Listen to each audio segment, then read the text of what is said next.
Quero saudar a Igreja Presbiteriana da Praia da Bica, você, meu querido irmão, que está nos acompanhando através das redes sociais. Quero saudar toda a igreja reunida com a graça e a paz do nosso Senhor Salvador Jesus. Queridos, é um privilégio de estarmos aqui, reunidos no santo nome do Senhor, porque o Senhor nos convoca para isso.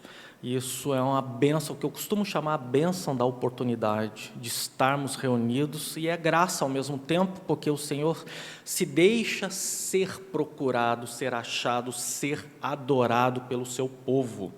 Então, querido irmão, eu vou pedir para que, antes de começarmos os atos litúrgicos da nossa igreja, vamos começar com um momento de prelúdio.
Glória a Deus, queridos e amados irmãos.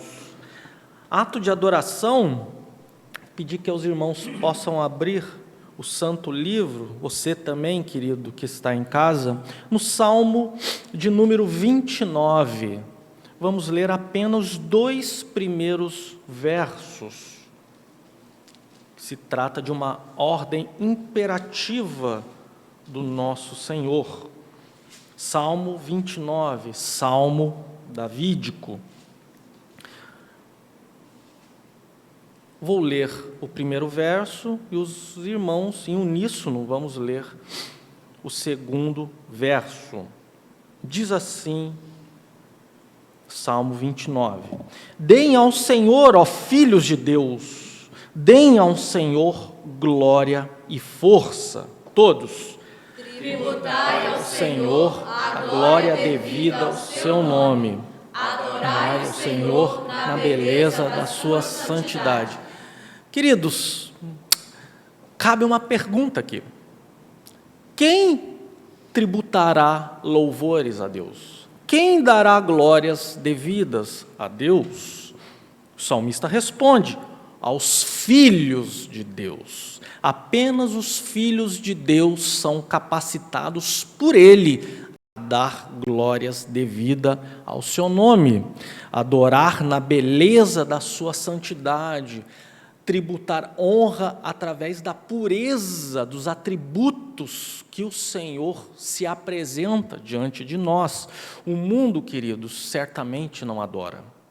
O coração do mundo é um coração adorador, mas não adorador do Deus verdadeiro. É um coração de idolatrias, queridos. Mas nós, filhos de Deus, cabe bem a nós adorarmos a Ele, rendermos glórias ao Seu nome.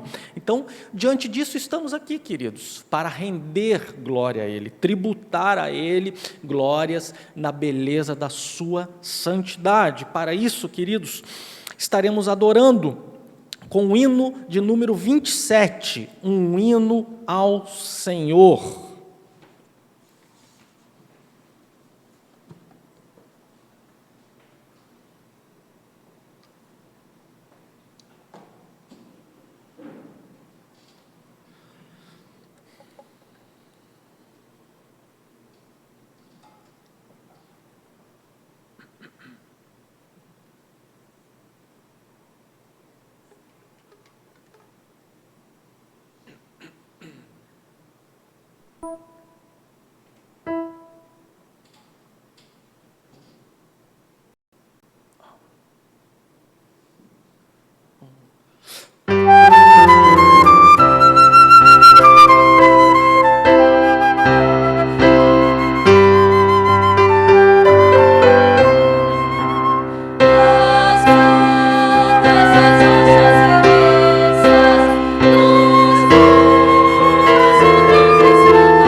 Esse ato de adoração com uma oração de adoração. E para isso eu convido a nossa querida irmã Águida para que possa elevar a Deus uma oração de adoração. Santo Deus e eterno Pai, nós te adoramos, nós te louvamos, porque não há outro Deus a quem possamos prestar louvores senão a Ti. Nós te adoramos, ó Deus, porque fomos escolhidos, somos separados para este momento, para dar glórias a Ti. Amém. Estamos felizes, ó Deus, por este momento de estarmos juntos louvando e adorando o Teu santo nome. Podemos exaltar e engrandecer, ó Deus, Teu santo nome. Isso nos torna felizes, nos torna alegres de estarmos juntos para prestarmos culto a Ti. Ó Deus, nós Te adoramos pelo dom da vida. Te adoramos, ó Deus, porque podemos respirar. Te adoramos porque podemos cantar louvores ao Teu santo nome. Te adoramos porque somos chamados Teus filhos. Te adoramos, ó Deus, porque nós temos esperança de um dia estarmos juntos cantando louvores no céu, para a honra e glória, Senhor, do Senhor. Amém. Te adoramos, ó Deus, porque aqui, enquanto vivemos, podemos dar testemunhos do Senhor. Podemos ser, ó Deus, perfume de Cristo. Aleluia. Podemos exalar, ó Deus, o Teu perfume para a honra e glória do Teu santo nome. Te louvamos, ó Deus, pelo dia que o Senhor nos dá. Te louvamos porque hoje é domingo. Podemos estarmos juntos reunidos em Teu santo nome. Te louvamos, ó Deus, pela vida do Vladislau, pela sua família, ó Deus, pela esposa Glenda. E por ainda, ó Deus, Te adoramos, porque o Senhor ainda há de gerar filhos e que essa família possa ser próspera para a glória e honra ao Teu santo nome. Também Te louvamos pela vida da Priscila, do Wagner, do Israel, de todo o Teu povo espalhado na terra. Te adoramos, ó Deus, por mais um ano de vida do diácono Israel que completa hoje. Em nome de Jesus, amém. Seguindo, ato de intercessão, pedir que os irmãos possam abrir a Bíblia na carta do apóstolo Paulo à igreja de Éfeso. Efésios, capítulo 6, verso 18, apenas um verso.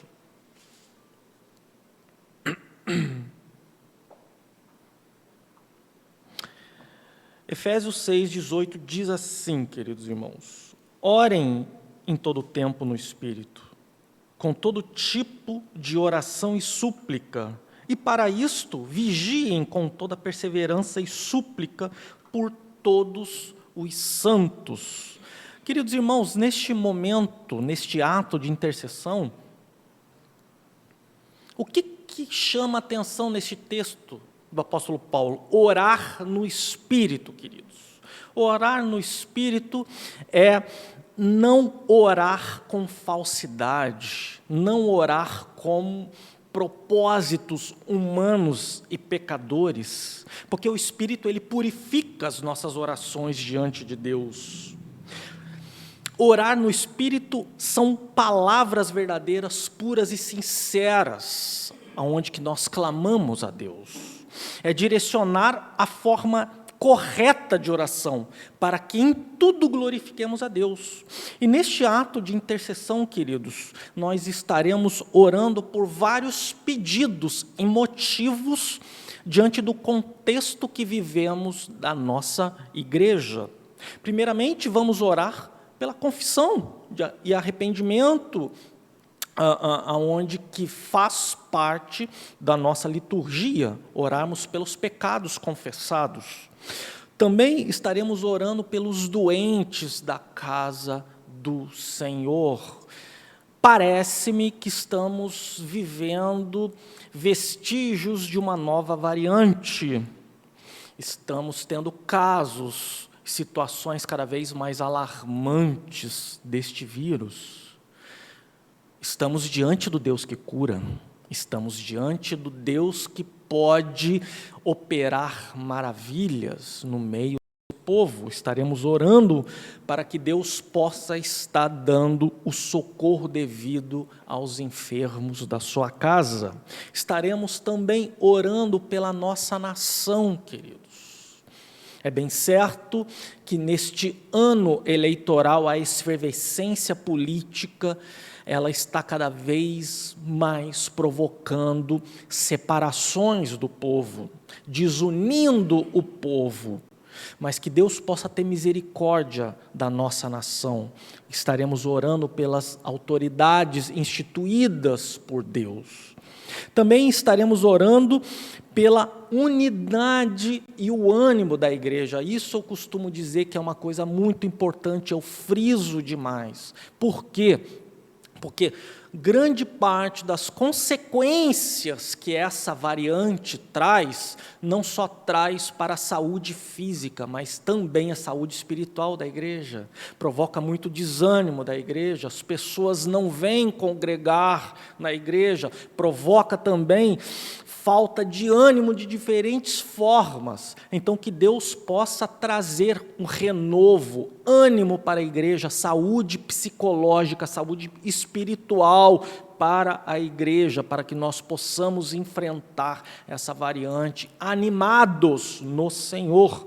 E, por fim, peço que nós possamos estar orando pelos irmãos que estão viajando, gozando as férias, que é um direito de todo trabalhador, que eles possam ter momentos maravilhosos e também que Deus possa estar guardando na sua viagem de retorno.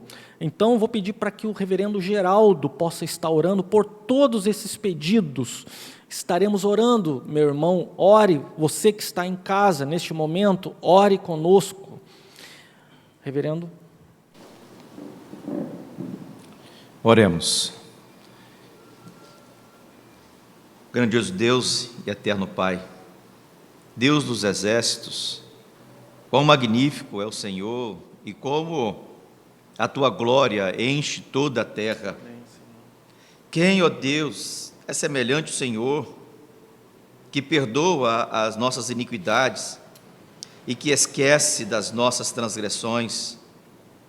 Quem, Senhor, o Senhor não retém a sua ira para sempre, porque tem prazer na misericórdia. Certamente o Senhor tem compaixão de nós. O Senhor pisas as nossas iniquidades com os teus pés maravilhosos e lança todos os nossos pecados na profundeza do mar. Senhor nosso Deus, é isso que esperamos de Ti, que o Senhor possa perdoar as nossas iniquidades e de nossas impudicícias o Senhor não venha se lembrar mais. Olha para dentro de nós, Senhor Deus, e o Senhor verá as nossas faltas, as nossas pequenez, como nós somos frágeis e fracos, e precisamos da Tua força, do Teu Espírito em agir em nós, da Tua palavra, do Teu consolo. Senhor, neste momento que não somente esta cidade, não somente esta igreja, não somente o nosso país, mas todo o globo passa por esses problemas, Senhor Deus, do medo. Uma vez pela violência das facções, das milícias, da guerra iminente. Hoje já passaram-se 2 anos, desde 2020. Temos medo agora das doenças, e cada vez mais se modifica. E Teu povo, por isso, Senhor Deus, é de todas as formas atingido, de forma física e de forma espiritual, psicológica, psicossomática. Senhor Deus, nesse domingo, a Tua igreja aqui na Praia da Bica não pode se reunir para louvar junto o Teu santo e glorioso nome, que é excelso e maravilhoso. Estamos hoje em casa, Senhor Deus, aprisionados, amedrontados, Senhor Deus, por causa disto. Santo Deus e eterno Pai, pedimos perdão pelos nossos pecados e nos debruçamos diante do Teu trono de graça e misericórdia. Tu és o Deus Rafá, Tu és o Deus dos exércitos, e pedimos, Senhor Deus, pelos irmãos que estão doentes. Ó Deus santo e maravilhoso, a nossa irmã Meire com a sua família não pode estar conosco, porque está adoentada. Outros irmãos, Senhor Deus, acometidos de gripe, quem sabe, como diz o nosso querido Vasilau, quem sabe é uma nova variante, não sabemos muito bem, mas só sabemos, ó Pai Santo, que o Teu povo está em casa. E pedimos que o Senhor nos alcance com a Tua santa misericórdia, ó Pai Santo, para nos reunirmos novamente tranquilos, de coração sossegado, de mente e coração limpo, Senhor Deus, na Tua presença, para abrirmos a boca, para lermos a Tua palavra juntos, para orarmos juntos, para cearmos juntos, para cantarmos hinos de louvores de gratidão ao Senhor juntos na presença uns dos outros, porque é maravilhoso estarmos juntos. Pai Santo, também pedimos pela nossa pátria, pelos nossos governantes, por aqueles, Senhor Deus, que o Senhor investiu de autoridade. Este ano é ano, ó Pai, eleitoral, e pedimos ao Senhor que o Teu povo espalhado sobre a face deste país gigantesco, continental, que o Senhor possa estar colocando consciência patriótica em nós, Senhor Deus, para que possamos eleger aquele que irá, Senhor Deus, reger esta nação, de acordo com o Teu coração. Mas também, ó Pai, coloca o Teu povo de joelhos, Senhor Deus, para orar, não são somente votar, mas também para orar por aqueles que irão nos presidir, desde o presidente, como também os nossos governantes, os nossos governadores, pelos senadores e pelos deputados federais e estaduais, que o povo do Senhor, que o Senhor mesmo nos deixou escrito que quando o povo, ó Pai Santo, ele não ora, não busca o Senhor, ele geme. Mas quando o teu povo busca a tua face, anda na tua presença, o Senhor entra com livramentos, o Senhor entra com misericórdias, o Senhor entra com a abundância, Senhor Deus, das tuas bênçãos maravilhosas, e o teu povo respira aliviado. Senhor Deus, também te peço por todos aqueles irmãos que estão em viagem, indo e vindo, Senhor Deus, que o Senhor possa também estar entrando com providência e com livramento, tempos de chuva, Senhor Deus, tempos de chuva, em que muitos acidentes acontecem, mas o teu povo, Senhor Deus, que o Senhor possa estar dirigindo o teu povo com mão poderosa. Senhor Deus, ontem nós também vimos aquele acidente e incidente ali, Senhor Deus, em Minas Gerais, ó Pai Santo, em que aquela rocha se desprende de todo aquele penhasco e cai sobre as pessoas. A última leitura que eu fiz, Senhor, foi que pelo menos 20 pessoas haviam morrido. Ó Deus Santo, que o Senhor possa entrar com misericórdia, com consolo, Senhor Deus, sobre as famílias enlutadas, e dá pressa, Senhor Deus, que o corpo de bombeiro, polícia civil e outros agentes, ó Pai Santo, estaduais e federais, possam desvendar todo aquele mistério, trazer, Senhor Deus, todas as pessoas que morreram, ó Pai, que ainda estão sumidas, aos seus familiares, para que eles possam fazer um enterro digno para cada um, Senhor Deus. Sustenta cada família, quem sabe tem até servos do Senhor naquele meio, Senhor Deus. Eu te peço misericórdia sobre aqueles que estão ali em Minas Gerais, Senhor Deus, e aqueles que estão fazendo buscas. Santo Deus, e pedimos nesses dias, como eu já disse no início, o Vladislau também já disse na tua palavra, esses dias de grande confusão, Senhor Deus, porque o que Satanás quer trazer sobre a sua igreja é confusão, é frustração, mas nós pedimos ao Senhor, Deus dos exércitos, a Ti, ó Espírito Santo, que opera com a palavra de Deus nos nossos corações e nas nossas mentes, que nós possamos estar com os olhos fitos no autor e consumador da nossa fé, que é Jesus Cristo. Amém. Que os nossos ouvidos possam estar abertos e atentos e afinados com a palavra do Senhor, para que possamos ouvir a palavra do Senhor, porque muitas coisas têm sido anunciadas e têm trazido tumulto, Senhor Deus, tristezas, frustrações, e nós pedimos que o Espírito Santo do Senhor possa trazer para nós esperança, que as palavras lidas, que as palavras, Senhor Deus, que serão proferidas, ó Deus Santo, possa trazer não tristeza, mas alegria ao seu povo, direção ao seu povo, e é no amor do teu Filho amado Jesus Cristo, no nome poderoso do Senhor Jesus Cristo, que oramos a Ti neste momento, para todo sempre, amém. Amém, glória a Deus. Grupo de louvor com oportunidade.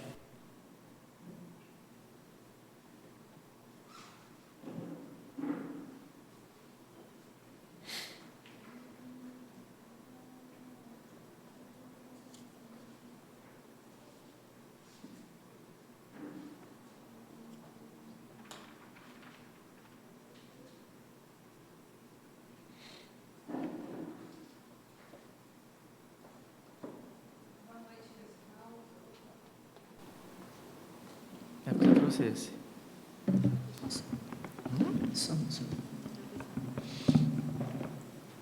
Boa noite, meus irmãos.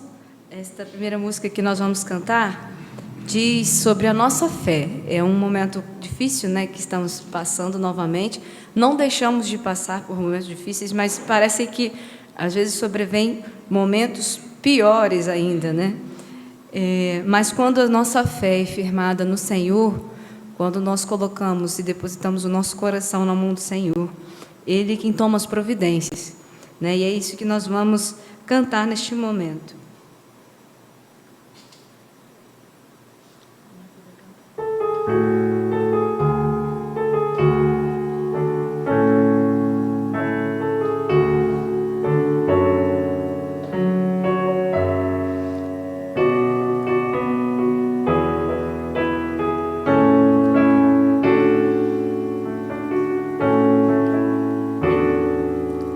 Cada vez que a minha fé é provada,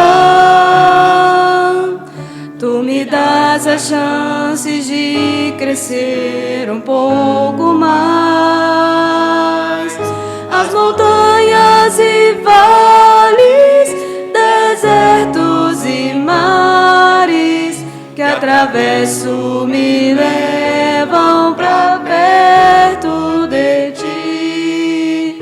Minhas provações não são maiores que o meu Deus e não vão me impedir de caminhar. Mas se diante de mim não se abrir o mar, Deus vai me fazer andar por sobre as águas, rompendo em fé. Minha vida se revestirá do Teu poder, rompendo em fé. Com ousadia eu vou mover no sobrenatural. Vou lutar e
próxima música que vamos cantar é uma música bastante conhecida e cantamos muito nas outras vezes também, que diz: esta paz que eu sinto em minha alma não é porque tudo nos vai bem.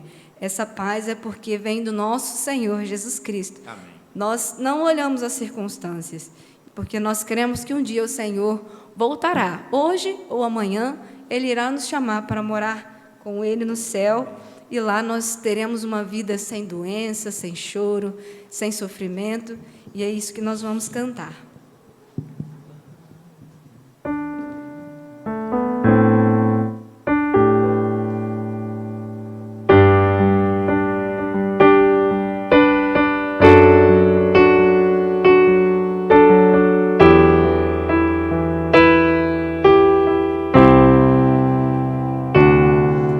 Esta paz que eu sinto em minha alma não é porque tudo me vai bem. Esta paz que eu sinto em minha alma é porque eu amo meu Senhor. Não olho as circunstâncias, olho o seu amor. Não me guio por vistas, alegre estou. Não olho as circunstâncias, olho o seu amor. Não me guio por vistas, alegre estou. Este gozo que eu sinto em minha alma não é porque tudo me vai bem. Este gozo que eu sinto em minha alma é porque eu amo meu Senhor. Não olho as circunstâncias, olho o seu amor. Não me guio por vistas, alegre estou. Não olho as circunstâncias, olho o seu amor. Não me guio por vistas, alegre estou. E ainda que a terra não floresça e a vide não dê o seu fruto, e ainda que os montes se lancem ao mar, ou que a terra trema, hei de confiar só em Jesus. Não olhe as circunstâncias, olhe o seu amor. Não me guio por vistas, alegre estou. Não olhe as circunstâncias, olhe o seu amor. Não me guio por vistas, alegre estou. Oh glória, aleluia. Aleluia, glória ao meu Senhor. Oh glória, aleluia. Aleluia, glória ao meu Senhor. Não olho as circunstâncias, olho o seu amor. Não me guio por vistas, alegre estou. Não olho as circunstâncias, não olho o seu amor, seu grande amor. Alegre estou.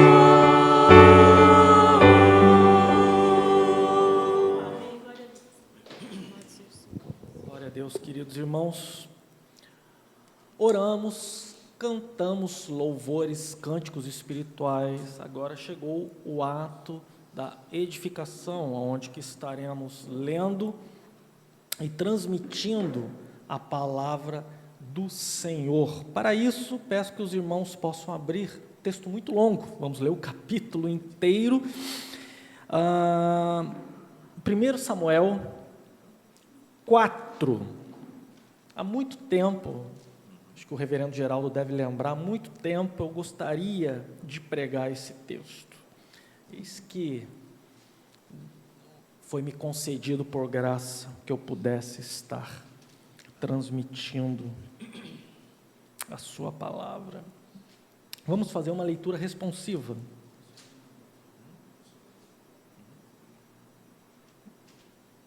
Capítulo 4, os 22 versos.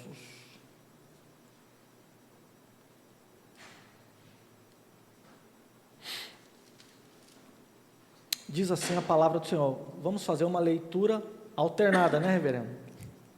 Alternada. Qual é 1 Samuel 4.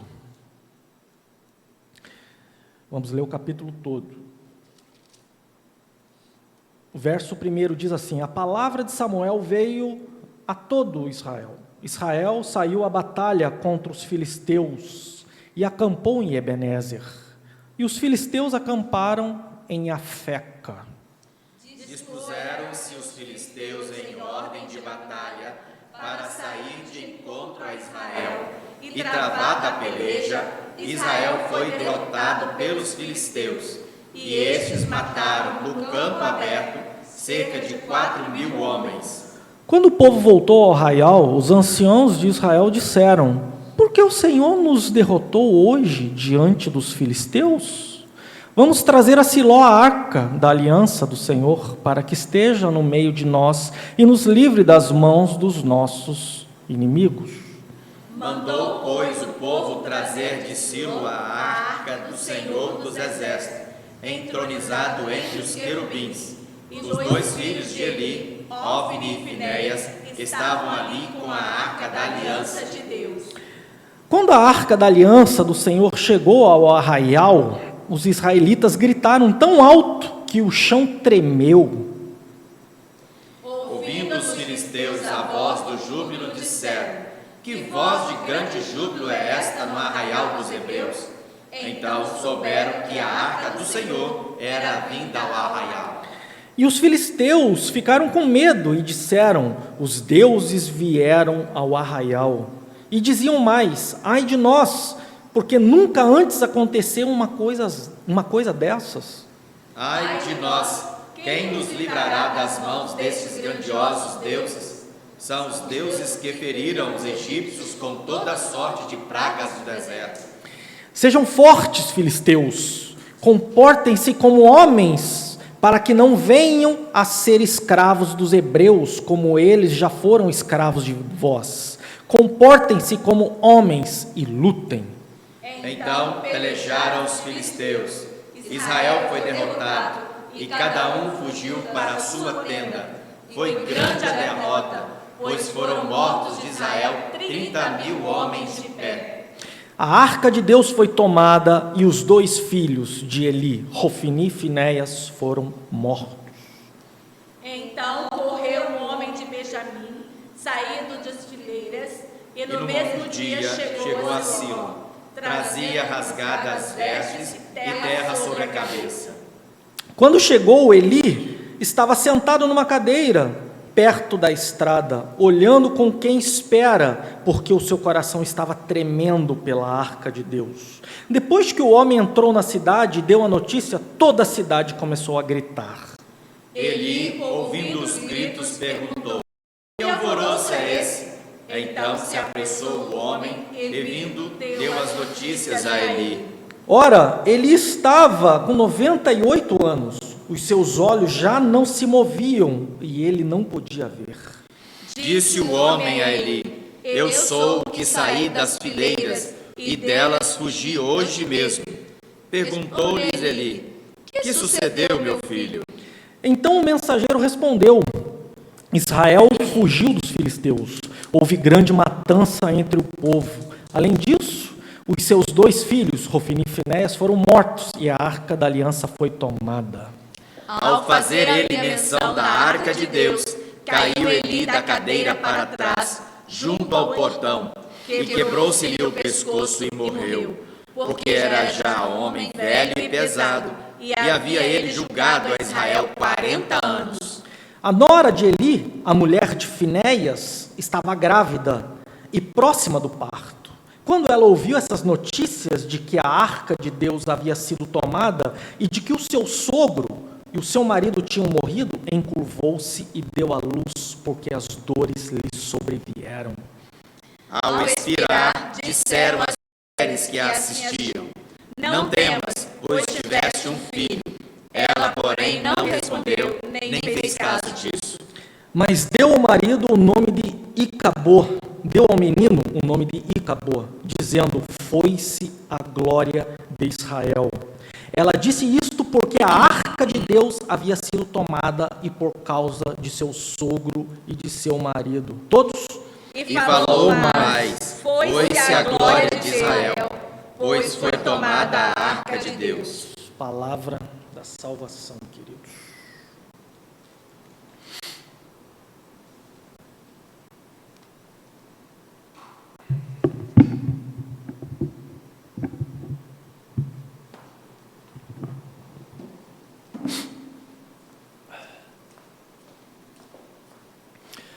Igreja do Senhor, Igreja Presbiteriana da Praia da Bica.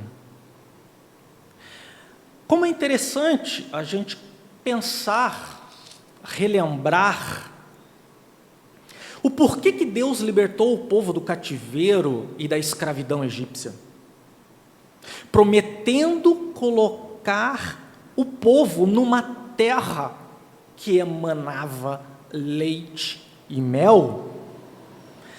E o mais interessante é pensar que o contexto posterior desta promessa de Deus foi um contexto de lutas, de guerras para conquistar esta terra. Não acha meio confuso, querido irmão? Você não acha confuso um Deus que promete, e aí o contexto posterior é um cenário de lutas e batalhas para conquistar isso? Não parece, o primeiro pensamento que lhe vem à cabeça, não parece um Deus, um presente de turco? Talvez você não saiba dessa expressão, mas no Paraná se usa muito, no sul. O presente do turco é aquele que dá e depois toma de volta. Aquele que dá, parece uma pegadinha do malandro, para deixar bem claro entre nós aqui. E isso, na verdade, é um pensamento equivocado que muitas das vezes nós fazemos de Deus, queridos. Porque nós fazemos de Deus, através dos nossos pensamentos, aquilo que Ele não é. Na verdade, isto está dentro de uma pedagogia divina, para mostrar que, sem Ele, queridos, nós não conseguimos conquistar nada, queridos. Se Ele não for à frente do campo de batalha, todos os nossos ideais, nós estaremos sempre susceptíveis a derrotas, queridos. E por isso que nós veremos, dentro da estratégia bélica do povo de Israel, do contexto de guerras, nós não vamos ver, é interessante, nós como militares, a gente estuda muito isso, sobre conduta de patrulha, da forma correta para que possam ser feitos os estudos para conseguir a vitória dentro dos inimigos, mas Deus, ele se faz muito simples, a sua estratégia de guerra. A estratégia de guerra de Deus é o seguinte: sempre à frente do povo, sempre à frente de pessoas altamente capazes para combater o inimigo, estavam os sacerdotes. Eles estavam de posse com o peitoral, onde que representava com as 12 tribos de Israel, que existiam dentro do peitoral as 12 pedras, simbolizando que Todo o povo de Israel estava no coração de Deus. E também a configuração bélica de uma batalha de Israel estava presente a Arca da Aliança, que representava ali a presença de Deus, representava ali sinais do poder de Deus. E Davi entendeu isso, queridos. Davi entendeu muito bem isso. Ele obedeceu à estratégia de guerra dada por Deus, tendo que ser obedecida por Deus. E, no entanto, que em 1 Samuel 17, Davi ele vai mencionar neste texto uma das frases mais memoráveis, que ele vai dizer: do Senhor é a guerra. Ou seja, ele entendeu que se o Senhor não estiver à frente das batalhas, se o Senhor não estiver à frente das suas batalhas, do seu dia a dia, do seu cotidiano, queridos, com certeza o cenário será um cenário de tristeza, de desolação e de perdas irreparáveis, queridos. A primeira lição que nós tiramos é: coloque o Senhor à frente das suas batalhas, querido. As suas batalhas diárias, as batalhas, por exemplo, dessas manifestações de doenças que estão vindo, queridos. Se você não coloca Deus à frente das batalhas, com certeza a derrota será iminente, queridos. E Deus, Ele operava as maravilhas com a fidelidade da aliança. Não esqueçamos que Deus, Ele fez um pacto de aliança com o seu povo. Esse pacto de aliança nada mais é do que um pacto de comunhão. Ele estabeleceu comunhão, isso faz parte da graça de Deus para conosco. O Senhor próprio fez um pacto conosco. Não é o homem que fez um pacto com Deus. É engraçado pensar que as teologias contemporâneas das igrejas é totalmente o inverso. O caminho é inverso que ela traça. Nós temos que fazer um pacto com Deus. Não, queridos. Foi Deus que fez um pacto conosco. Isto mostra a graça, a bondade de Deus de estabelecer comunhão com o seu povo. E nós vemos também, eu vou pedir para que a irmã Priscila possa abrir a Bíblia em Deuteronômio 11, onde que vai dizer especificamente, de forma muito simples, qual era as ordenanças, qual era o acordo pactual que Deus pedia para com o povo. Por favor, Priscila, Deuteronômio 11, verso 9. Guardai, pois, todos os mandamentos que hoje vos ordeno, para que sejais fortes e entreis e possuais a terra para onde vos dirigis. 8 e 9? 8 e 9. Para que prolongueis os dias na terra que o Senhor, sob juramento, prometeu dar aos vossos pais e à sua descendência, terra que mana leite e mel. Então nós vemos, queridos, aí uma reafirmação do pacto, uma releitura pactual, Deus lembrando por misericórdia. E a parte fundamental deste texto que a Priscila leu é a obediência aos estatutos perpétuos que Deus deu ao seu povo, queridos. Esta é a base da estabilidade pactual, da aliança, e ela vale para nós hoje, queridos. A obediência faz parte do acordo de comunhão que Deus estabelece para o homem.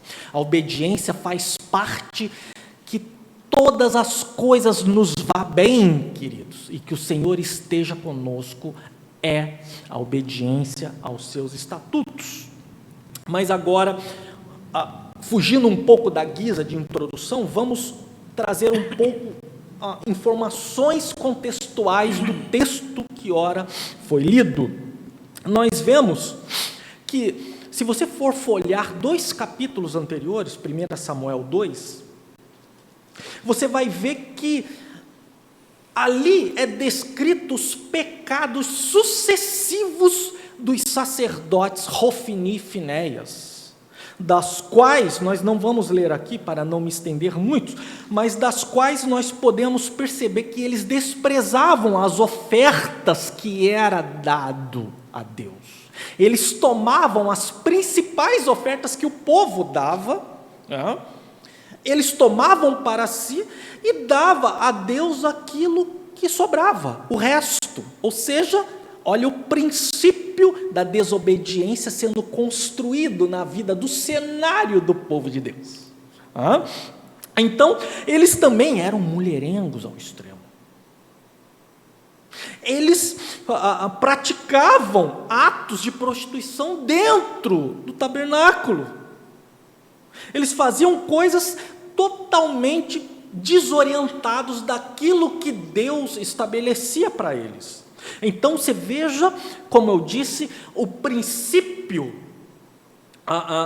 da desobediência começa a construir um pré-anúncio daquilo que sobreviria na vida do povo de Israel. É o que eu costumo dizer, uma metáfora muito interessante, queridos, que eu vi um dia um padre carismático falando, que eu achei muito interessante. É o peixe no anzol.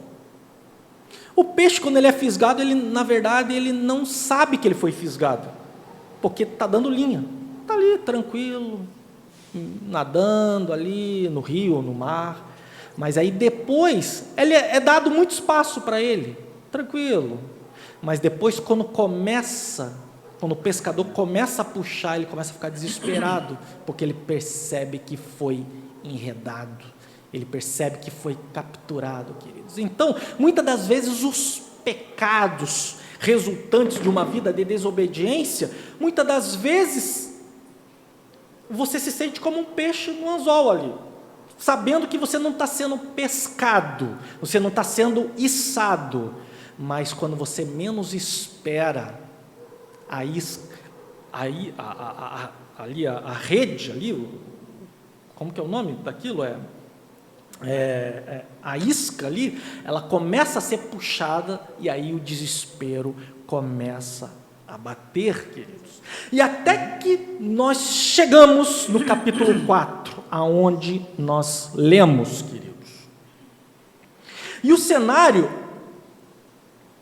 é um cenário bélico, é um cenário de guerra, aonde que Israel está de frente com seu principal inimigo, a saber, os filisteus.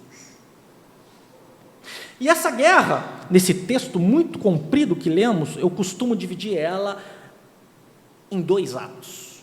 Houve 2 momentos, 2 guerras. Vamos ao primeiro ato da cena. Vamos ao primeiro ato da guerra. Israel vai ao encontro dos filisteus. Travam uma batalha contra os filisteus e são derrotados. Cerca de 4.000 homens foram mortos nessa primeira batalha. O que me chama a atenção, o detalhe que me chama a atenção, queridos, é a pergunta que os anciãos fazem depois de Israel ser derrotado. Veja, eles perguntam, por que nos feriu o Senhor hoje diante dos filisteus? Verso 3 vai dizer isso. Queridos, uma pergunta errada gera uma resposta errada. E isso, com certeza, todos nós um dia já perguntamos para Deus, diante dos insucessos da vida, um dia talvez você já tenha perguntado, por que aconteceu isso na nossa vida? O porquê que aconteceu isso para mim, Senhor? Com certeza um dia você já perguntou. Com certeza nós somos estimulados a cada dia mais a perguntar, a questionar o Senhor. O porquê que as coisas, o mal nos sobrevém. O porquê que as derrotas da nossa vida nos sobrevêm. O porquê que as coisas acontecem, queridos. O porquê que nós gostamos de transferir, às vezes, as responsabilidades, queridos. Nós sempre queremos achar um culpado, e esse culpado é Deus. Sempre chega na matemática da nossa mente, sempre vai chegar em Deus, como Deus sendo culpado. Como foi aqui no verso 3, os anciãos culparam Deus por causa da derrota. Mas lembremos, queridos, eu quero chamar a atenção da igreja, lembremos qual era a responsabilidade pactual de Deus. Deus, ele nos dá responsabilidades, como a Priscila leu o texto em Deuteronômio. A responsabilidade primeira é obediência, queridos. Está tudo escrito, queridos, você não precisa inventar nada. Está tudo escrito, Deus nos deu um manual para ser obedecido, queridos. E outro detalhe, por graça de Deus, nós temos o mediador da nova aliança, inclusive nós estamos estudando isso às quartas-feiras. Ele nos dá a graça e o suporte para que nós possamos obedecer. Esta é a graça. Não é algo aqui enfático que você tem que fazer. Deus, ele nos dá a oportunidade, através de Jesus, que é o mediador do pactual, ele nos dá a graça, o desejo de obedecê-lo, queridos. Você não receba isso como uma mensagem pesarosa para você, não, queridos. Mas você receba como uma mensagem graciosa, que o pacto, ele requer responsabilidade de ambas as partes. E a primeira responsabilidade é a obediência. A obediência aos seus estatutos, a obediência aos seus mandamentos. Uma outra parte que Deus requer é o arrependimento, caso nós erremos, como Israel errou várias vezes. Lembro vocês que o motivo do cativeiro babilônico foi a quebra pactual, foi a desobediência do povo, como Jeremias vai falar por inúmeras vezes isso, Ezequiel vai falar por inúmeras vezes isso. Mas caso erremos, queridos, Deus nos dá a graça do arrependimento, de nós nos achegarmos a Ele, porque Ele é rico em nos perdoar, queridos. Tá? E uma terceira parte do acordo pactual, Deus, ele requer fé. O justo viverá por fé. Nós precisamos acreditar que o Senhor é o nosso provedor, que o Senhor é o nosso sustentador pactual, queridos. E mediante a isso, quando nós fazemos ao contrário, como o povo de Israel fez no cenário do cativeiro babilônico, nós estamos susceptíveis às falhas, às derrotas da vida, queridos. Estamos susceptíveis a uma vida de colapso, de ruína sem precedentes, queridos. Quer ver um exemplo? Josué, queridos. Josué foi um homem que Deus usou para que ele pudesse conduzir o povo a essa terra que emanava leite e mel. Estava indo muito bem, obedecia a Deus em todos os aspectos, até que uma das ordens dadas por Deus foi que na conquista, diante dos seus adversários, não pudesse ser pego despojos, até que Acã, um dos seus membros do exército, vai e pega alguns dos despojos do inimigo e leva para dentro do arraial de Israel. Está feito um cenário de desobediência. Até que na próxima batalha, aonde que Josué ordena para que vá na cidade de Ai, alguns homens, esses homens experimentam a derrota ocasionada por conta da desobediência, queridos. Quer ver um outro cenário que eu amo muito falar deste personagem? É Sansão. Sansão é um personagem marcante, teve um nascimento majestático, foi anunciado por um anjo. Ele foi separado antes do seu nascimento, era um nazireu, separado para a obra do Senhor, mas existiam regras, o nazirato, existiam regras para serem cumpridas, até que quando ele se enamora de Dalila, ele muitos segredos para Dalila. Ele não conhecia derrotas. Era um homem que era dotado do poder do Espírito. Não era a força dele, não, queridos. Era o Espírito que operava grandiosamente na vida deste irmão, deste juiz, até o ponto que ele desobedece, até o ponto que ele infringe a regra de Deus. Por quê? Porque de Deus é a guerra. Deus é quem nos dá a vitória. Quando nós desobedecemos, com certeza as derrotas vêm. E numa certa feita, ele namorando Dalila, ela percebe a aproximação dos filisteus.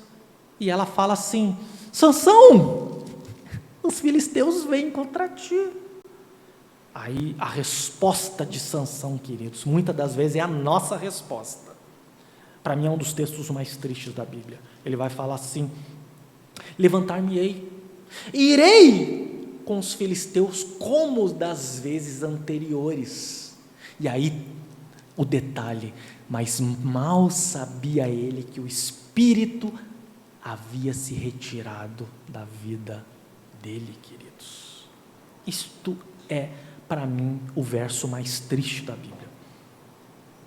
Como é que nós, com os nossos pecados, fazemos separação de uma vida santa com Deus, quando nós desobedecemos o pacto? Lembremos que o pacto é um ato de graça, queridos. O Senhor vai até nós, estabelece comunhão, mas quando nós não obedecemos a regra, que é a Bíblia, quando nós não ouvimos a voz do Senhor, com certeza nós estamos e estaremos sempre fadados ao fracasso, queridos. Sempre fadados à derrota, queridos. Como ser um vencedor? Existe muito marketing cristão hoje. Seja um vencedor. Não, queridos. Nós seremos sempre vencedores quando nós colocarmos o Senhor à frente, quando nós obedecermos o pacto que Ele estabelece com seus filhos, queridos. Quando nós obedecemos, temos fé, e quando erramos, nos arrependemos verdadeiramente, queridos. E que desgraça é, queridos, quando nós responsabilizamos Deus. Que desgraça é quando nós responsabilizamos o outro, queridos. O pacto fala de responsabilidades, ambas as partes. Nós temos responsabilidade diante do nosso caminhar. A santidade é um ato de responsabilidade do cristão, queridos. O amadurecimento espiritual é um ato de responsabilidade nosso, queridos. Agora, voltando ao texto, queridos, deixa eu tomar uma aguinha.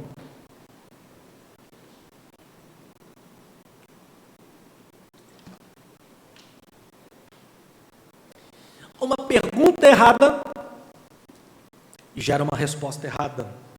No verso 3, eles perguntaram: Senhor, os anciãos, por que o Senhor nos feriu? Por que a derrota veio? E a resposta, qual foi a resposta diante dessa pergunta errada? Qual foi a solução que eles arrumaram? Opa, então vamos ajeitar a casa aqui. Na próxima batalha com os filisteus, vamos trazer a arca de Siló, vamos também trazer os sacerdotes, Hofni e Finéias, para estarem à frente de batalha. Pronto. Esta é a solução. Agora nós vamos para o segundo ato da guerra, queridos. A primeira guerra, como nós falamos, aconteceu e morreu por volta de 4.000 homens. Agora vamos para o segundo ato da guerra, queridos. E sucedeu que quando Israel estava diante do fronte da batalha, pela segunda vez com os filisteus, o clima era outro. A motivação era outra. Opa! Os sacerdotes estavam à frente. A aliança estava à frente. A arca da aliança estava à frente. E eles começaram a gritar, ficarem emocionados. é um sinônimo da vitória, e até trouxe um alerta para o arraial dos filisteus. Os filisteus começaram a ficar com medo. O sinal já estava ligado já. O sinal vermelho estava ligado com os filisteus. Opa, e agora? Será que a gente perde? Resultados, queridos. Segundo o texto que nós lemos, a derrota foi pior que da primeira. Ao invés de 4.000 homens, 30.000 homens morreram ao fio da espada. O que eu acho interessante, a riqueza de detalhes, é quando Flávio Joséfo vai dizer isso na história dos Hebreus, que é um historiador do primeiro século, contemporâneo de Jesus. Ele vai dizer na história dos Hebreus que um filisteu matavam cerca de 5 hebreus com a agilidade de um gato. Sabe? Não teve chance para o povo de Israel. Agora eu pergunto, queridos, como explicar isso? Não era isso que Deus estabelecia? Não era ali o formato, como a gente falou no início, o formato daquilo que Deus queria? Eles não obedeceram a Deus? E agora, queridos?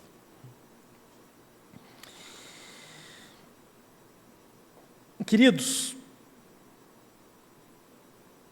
o grande problema deste segundo ato é que eles acreditaram demais nos objetos, queridos. Eles acreditavam pelo fato do objeto estar à frente, que todas as coisas estavam resolvidas. Lembro vocês, quais são os preceitos pactuais? Era a obediência, mas a fé também. A fé em quem? A fé é o quê? É fé em objeto ou a fé ela é cristocêntrica, ela é teocêntrica? É a fé que Deus operaria, não que um objeto operará. Porque veja que Deus ele não santifica objetos, ele santifica pessoas. E o coração dessas pessoas, desse sumo sacerdote, como estavam diante de Deus, não era apenas estar um sumo sacerdote à frente, como estava o coração de Hofni e Finéias. Lembro vocês que nós falamos do contexto anterior do texto, 1 Samuel 2, vai dizer que eles viviam uma vida total de desobediência diante de Deus. Faziam aquilo que era errado diante de Deus, queridos. O que é o poder de Deus, eu pergunto? Veja que o que Deus importa para Deus não é o objeto, mas é a intenção do adorador. É a intenção do coração, queridos. Por isso eu convoco a igreja, nossa igreja querida da Praia da Bica, queridos. Não basta você vir para a igreja. Não basta você ter uma Bíblia no Salmo 91 aberto na tua casa, não, queridos.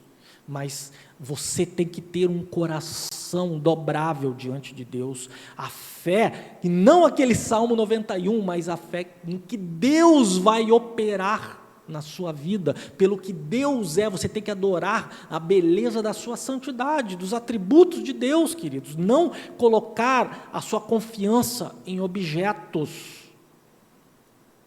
Deus, ele santifica pessoas, ele não santifica coisas, queridos. E o que é o poder de Deus? Interessante que nós vivemos numa geração de uma igreja idolátrica, uma fé, uma igreja numa teologia de pé de coelho. Não, queridos, poder de Deus, o apóstolo Paulo vai dizer o que é poder de Deus, em Romanos 1, o evangelho é o poder de Deus, para todo aquele que crê, queridos. O evangelho não é um objeto, o evangelho é uma notícia, o evangelho é acreditar que Jesus, o nosso mediador, fez aquilo que nós não conseguiríamos fazer, é aquele que nos capacita capacita para vencermos o nosso inimigo, queridos. Vida de poder é uma vida de obediência pactual. Vida de poder é uma vida crendo no Evangelho, na mensagem central do Evangelho, que através de Jesus nós somos capazes a vivermos uma vida de santidade. Por fim, gostaria de apresentar, queridos, resultados de uma vida pautada em desobediência. Por fim, gostaria de mostrar as consequências de uma vida onde, em desacordo pactual, onde que nós infringimos o acordo pactual, aqui como o texto nos diz. Enfim, o peixe foi fisgado. Não há mais linha para o peixe. O peixe foi fisgado, queridos. É comum na cultura, era comum na cultura de Israel, ali do contexto semítico dos povos, sobrar uma pessoa, para essa pessoa dizer para o arraial o que ela viu, como fosse um testemunho ocular das coisas que viram. Ou seja, de vitórias, ou seja, de fracassos, geralmente é num contexto de fracasso. Isso é um contexto de humilhação.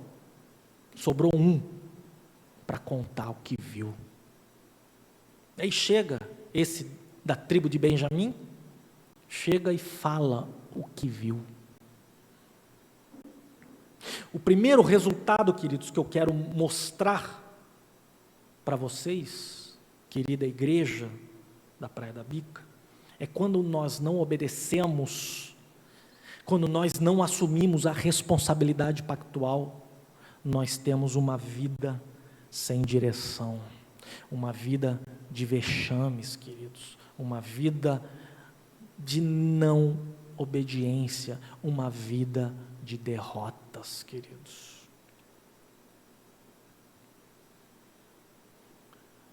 Não coloque a sua esperança em coisas.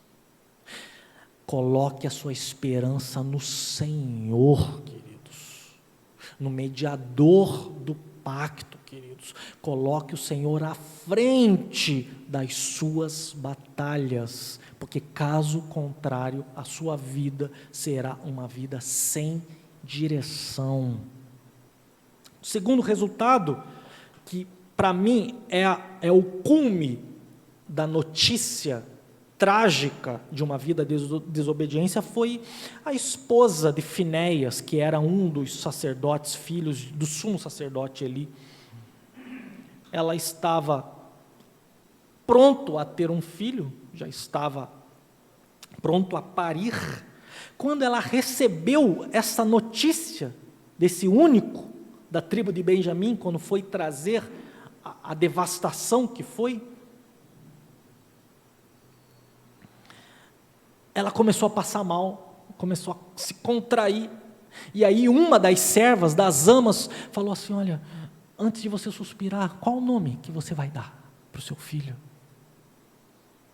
Por quê? Porque existia, como eu também já ensinei aqui, existia e existe até hoje na cultura de Israel, fundamentos da vida da pessoa, ela é pautada também no nome.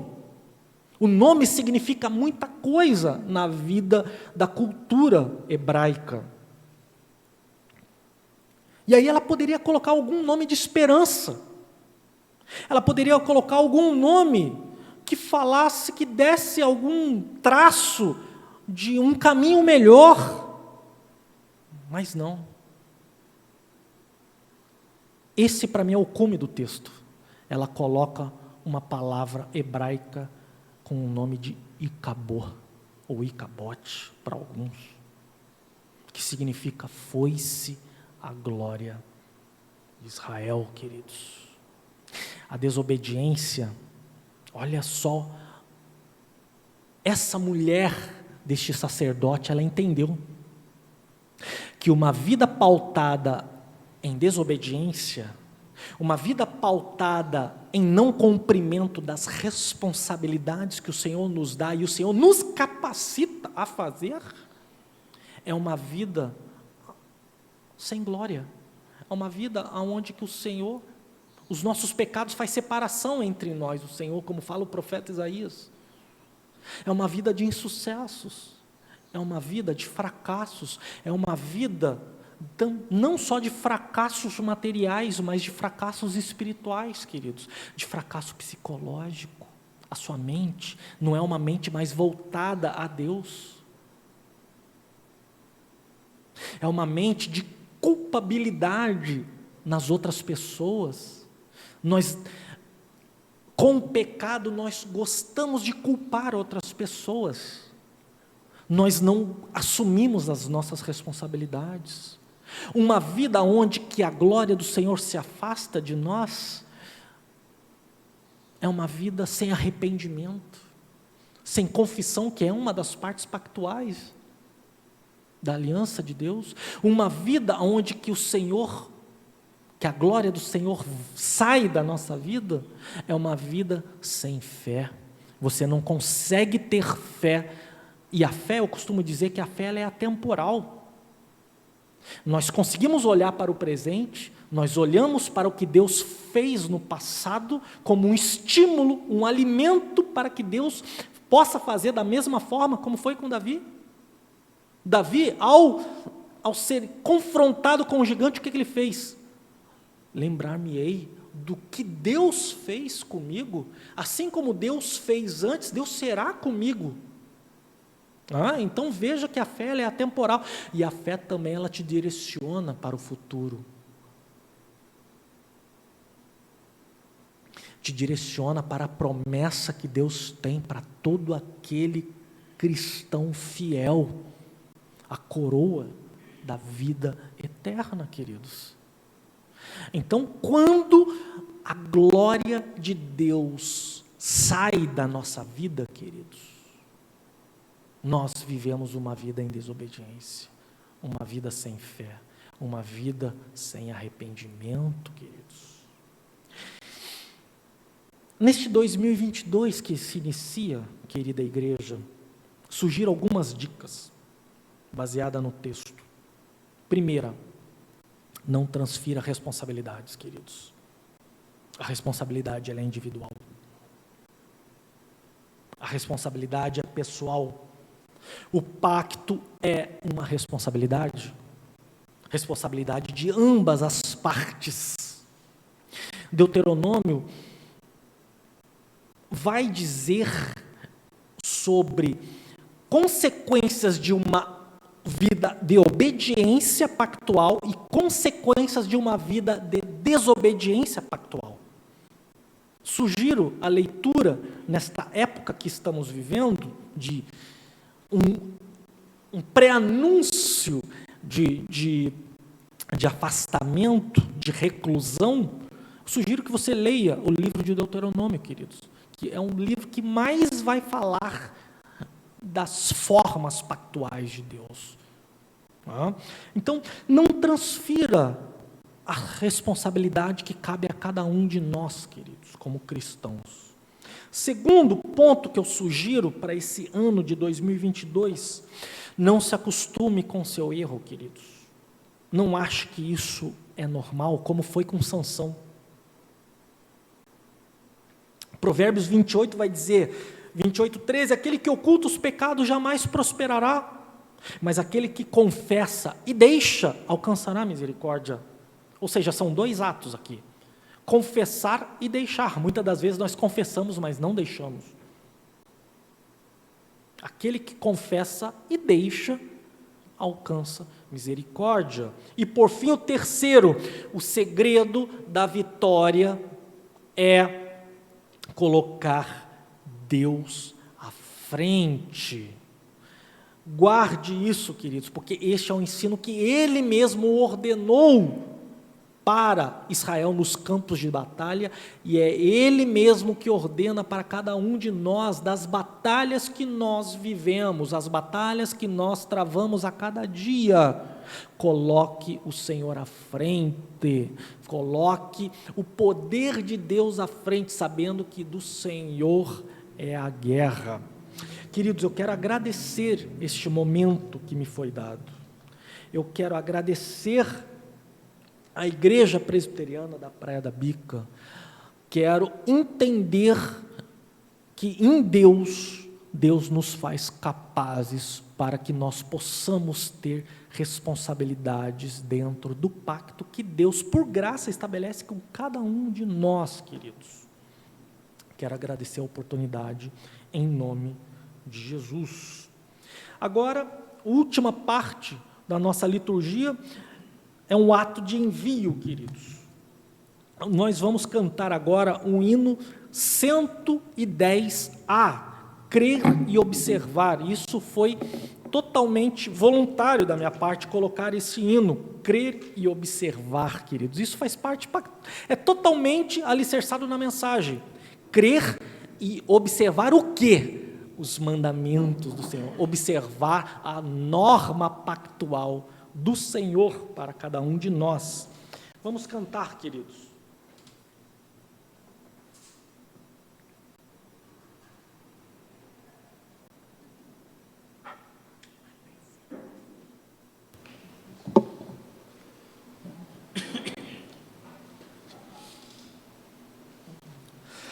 Jesus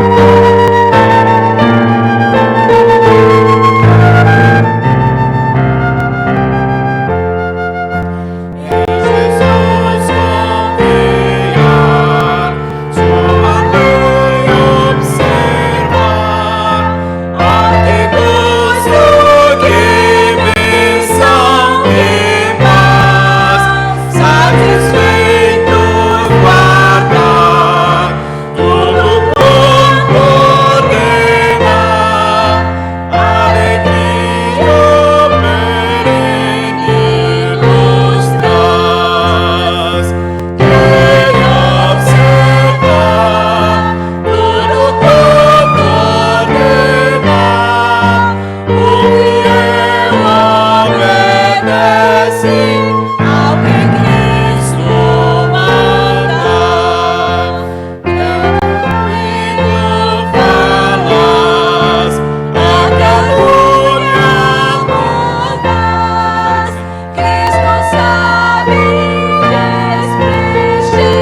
quero chamar o reverendo Geraldo para que possa fazer uma oração final e impetrar a bênção apostólica.